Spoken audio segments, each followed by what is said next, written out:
Ma ra đi trong vụ cháy, vẫn canh trong trường, chưa trở về nhà. Chúng ta đang đi đến một vùng quê Jaipur, nơi mà ở vùng quê hẻo lánh đó có một ngôi trường, nhưng vào năm 2009 thì ngôi trường đó đã có một vụ cháy rất to. Những người dân ở đó đã không tu sửa để mặc cho ngôi trường kiệt sức theo thời gian, và sau đó thì ngôi trường đã được xây mới ở một nơi khác cách xa chỗ đó. Từ khi bị bỏ hoang thì nhiều học sinh về thăm trường đã nhìn thấy những con đom đóm to bằng nắm tay, sáng màu đỏ rực, bay lượn bên trong sân trường vào đêm khuya. Không còn cách nào khác, mọi người đã đóng cửa ngôi trường.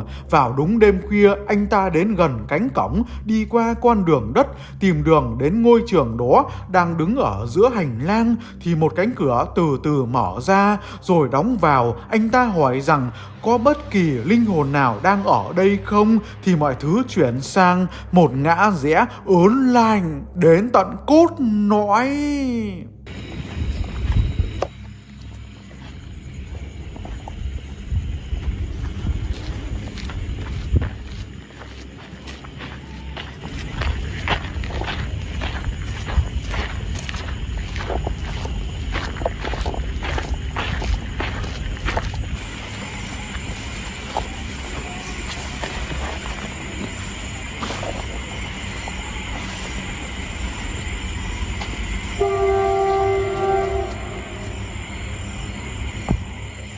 आ जाओ भैया।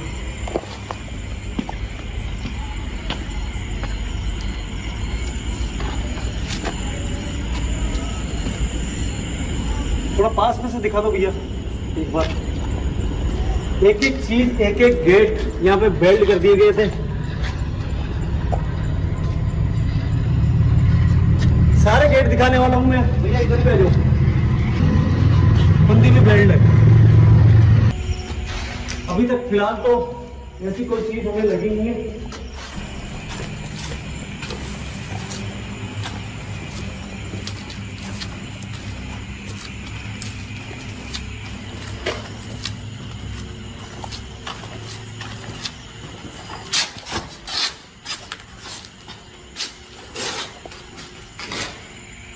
इसमें से आवाज आ रही है, इसमें से वापस सरसराहट नहीं।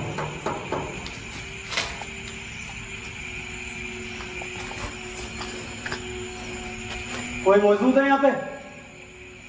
क्या हम दो के अलावा कोई तीसरा मौजूद है यहाँ पे?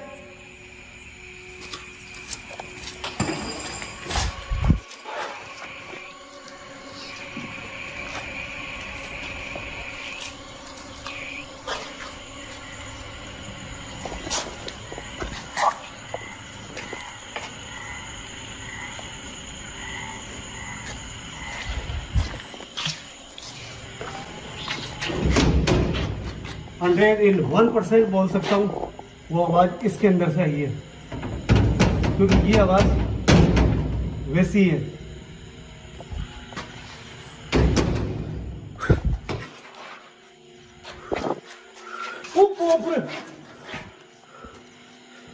भैया कुछ नजर आ रहा है? जूम करो, जूम करो।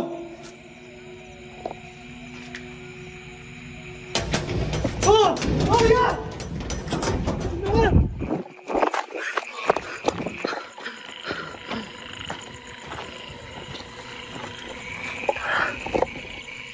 Subscribe Horror and Channel.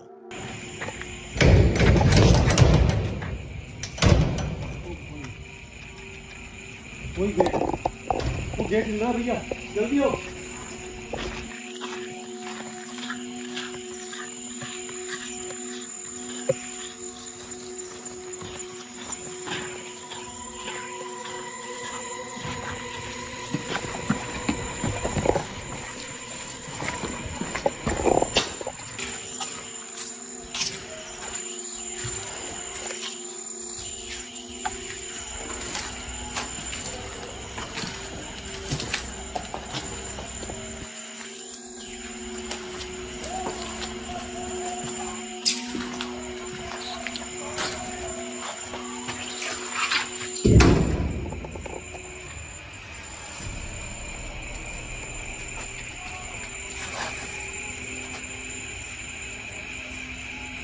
जय श्री राम।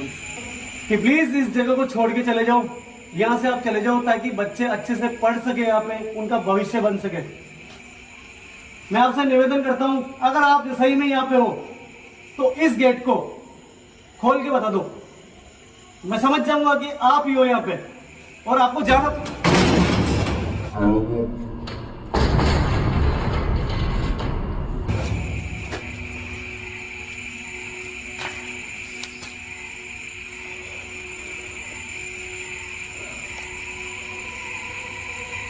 जैसे आपने अभी मेरी बात मानी, वैसे मैं आपको इन्हीं बच्चों का वास्ता देता हूँ, इस जगह को छोड़ दो, खाली करके चले जाओ यहाँ से। और मैं अंदर आ रहा हूँ, मुझे कोई हार्म मत पहुंचाना, मेरे पीछे मत आना, इस जगह को छोड़ दो बस।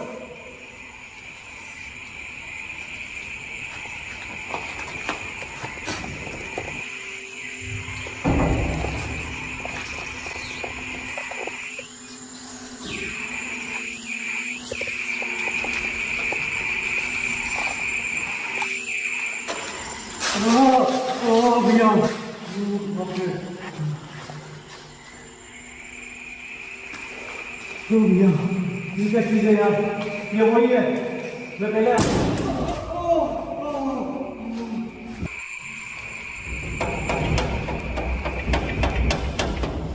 भैया रहने दो, उसको छोड़ो।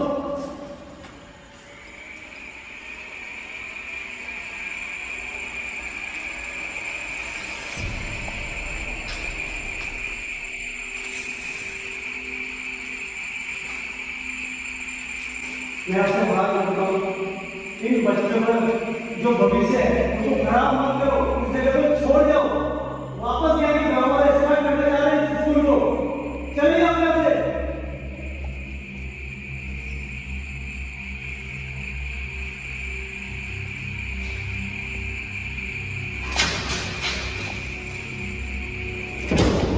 Đi gần đến ngôi trường bên kia con đường đất đó thì bạn có thể nhìn thấy một hình bóng màu đen đang đứng ở dưới một khu ruộng bỏ hoang. Hình bóng màu đen chỉ đứng im ở đó, đang nhìn vào anh ta nhưng anh ta không nhìn thấy. Rồi khi vào trong ngôi nhà đó thì hình bóng màu đen đó đang ngồi lặng lẽ ở phía cuối một căn phòng. Hình bóng đó hoàn toàn là màu đen đang nhìn ra anh ta, rồi từ từ đứng dậy. Anh ta nhanh chóng đi ngay ra khỏi đó và trở về nhà ngay trong đêm.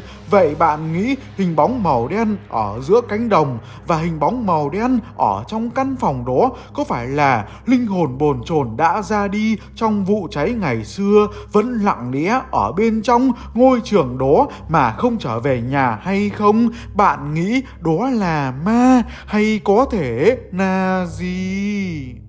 Ma đi ra từ trong tấm hình. Hai người thanh niên trẻ trong một ngôi làng nhỏ ở Nhật Bản đang loay hoay để tìm cách tiếp cận đến gần ngôi nhà mà bị những người dân ở gần đó cho là ngôi nhà ma ám nhất. Từ khi chủ nhà âm thầm chuyển đi lên thị trấn không biết vì lý do gì thì nhiều người dân trong ngôi làng đó đã nghe thấy vẫn có những âm thanh như tiếng hát bên trong ngôi nhà phát ra mà ngôi nhà không có ai ở trong đó. Một số người còn báo cáo là nhìn thấy một bàn tay màu trắng toát cứ giơ lên từ trong cửa kính trong ngôi nhà, nhưng đến gần nhìn vào thì không thấy có ai. Khi trời đã quá nửa đêm, hai người thanh niên đó đã tìm được đường đến sát ngôi nhà. Cả hai đi khắp xung quanh các cửa kính để tìm cách đi vào bên trong. Anh ta kéo cửa kính rồi trèo vào trong đó. Bên trong tối như mực, anh ta tìm thấy có rất nhiều những bức chân dung không biết là của những ai. Anh ta đến gần lật ra từng bức chân dung ở đó xem đó là của ai thì mọi thứ trở lên cực kỳ lạnh. 職員室全然覚えてないお前よく覚えてんなあこっちも開いてるわちょっと見てみるわマイキーそっち開かない見てみるちょっと待って開かねえわダメだななんか来たねえどこあ本当だはいすごいねめっちゃ汚いねただなんかあれだな面影はあんなうん怖え。大丈夫かよ。しかも止まってんじゃん。か。こっちにいっぱいあるよ。あ、本当だ。そんな子じゃね？ちょっとさ、その中だよ多分。なんだよそれお前よ。ちげえだろ、絶対ふざけてるそれ。他は？ねえか？それじゃねえの？落ちてんな。あった？ねえ。なえ？いや、絶対ねえからそれにした。なんだこれ。い。うわ、なんか。え？何これ。え？見えねえの？なんでそれ？気持ち悪い。なんか人描いてね。おい、それ変だよお前。おい、どうした？羽生。羽生。おい。おい、どうしたんだよ羽生。おい、羽生。よくわかんねえな。何があったんだよ。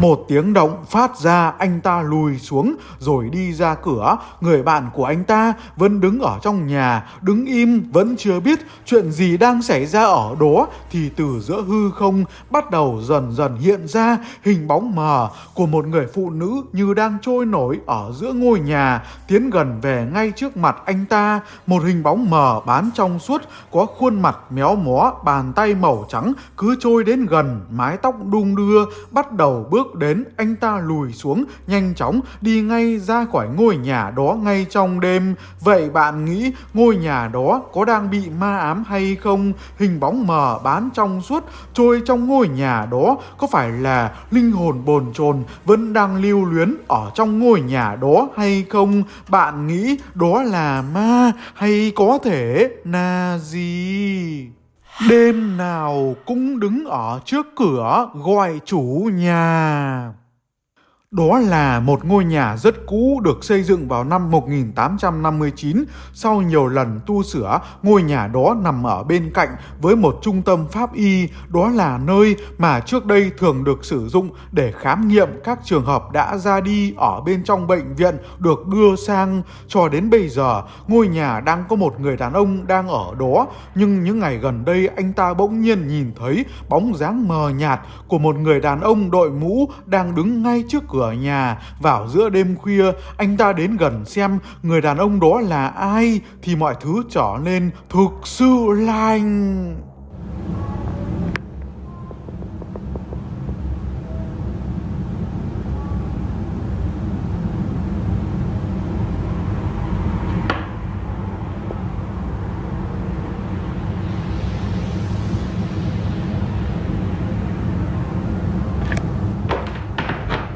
What in the actual hell?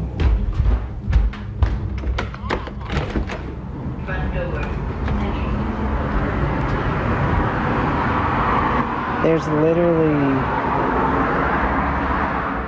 Đang ở trong nhà thì anh ta nhìn thấy ai đó đang đứng ở trước cửa nhà. Nhưng nếu trời mưa thì sẽ có người đứng ở nhờ ở cửa. Nhưng đêm hôm đó trời không mưa, anh ta nghi ngờ và đi ra mở cửa. Nhưng không có ai, không có gì cả. Mặc dù ở trong ngôi nhà đó đã 2 năm nhưng chưa bao giờ anh ta trải qua những sự việc như thế. Anh ta đoán chắc rằng đó rất có thể là một bóng ma thì mới có thể biến mất nhanh như thế. Bạn nghĩ đó là ma hay có thể là gì?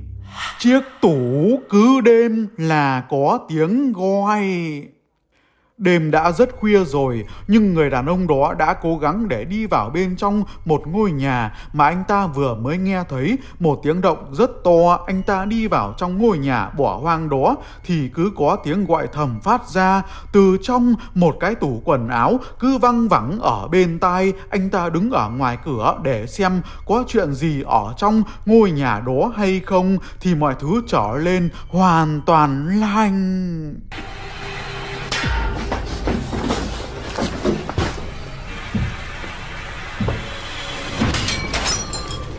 Một tiếng động bên trong tủ, rồi chiếc gương trên tủ quần áo từ từ vỡ ra, rơi xuống sàn nhà. Nhưng bạn có thấy không, khi chiếc gương đó bị thủng ra thì bạn có thể nhìn thấy một hình bóng đen mờ bán trong suốt bắt đầu bay thẳng ra ngoài. Từ trong gương bay ra ngoài cửa rất nhanh, anh ta cũng không nhìn thấy. Rồi anh ta đi vào xem bên trong tủ, nhưng không có gì trong đó. Chiếc tủ hoàn toàn trống rỗng. Vậy đây có phải là một hồn ma nào đó đã biến hóa để thoát ra ngoài từ bên trong tủ đó hay không? Bạn có nghĩ như vậy không?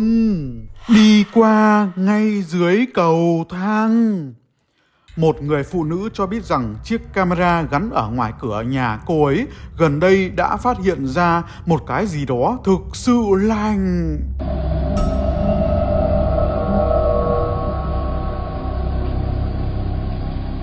Bạn có trông thấy khi người phụ nữ đó vẫn đang đi qua sân cầu thang thì bạn có thể nhìn thấy một hình bóng nhỏ đang di chuyển ở dưới cầu thang. Rồi khi cô ấy đi ngang qua thì hình bóng đó đi sát vào tường để không cho ai nhìn thấy. Sau đó cô ấy đi qua thì hình bóng đó bò qua các bậc cầu thang và nhanh chóng biến mất. Hình bóng đó dường như đang mặc một chiếc áo choàng và rất nhiều người tin rằng đó rất có thể là một nhân vật trong văn hóa dân gian của Tây Ban Nha, rất giống với yêu tinh, hoặc có thể đó là người lùn. Bạn nghĩ đó có thể là gì? Bạn nghĩ rằng bóng đen mờ bay ra từ trong tủ, hình bóng đen đi dưới chân cầu thang, và hình bóng màu đen đứng ở ngoài bãi ruộng, rồi hình bóng màu đen ngồi ở trong ngôi nhà đó rồi từ từ đứng dậy, có phải là ma không? Và hình bóng từ từ hiện ra bên trong ngôi nhà đó rồi đi về phía anh ta đó, có phải là ma không? Tôi rất mong nhận được những lời nhận xét của bạn ở trong phần bình luận. Hãy đăng ký, chia sẻ cùng với mọi người. Chân thành biết ơn bạn.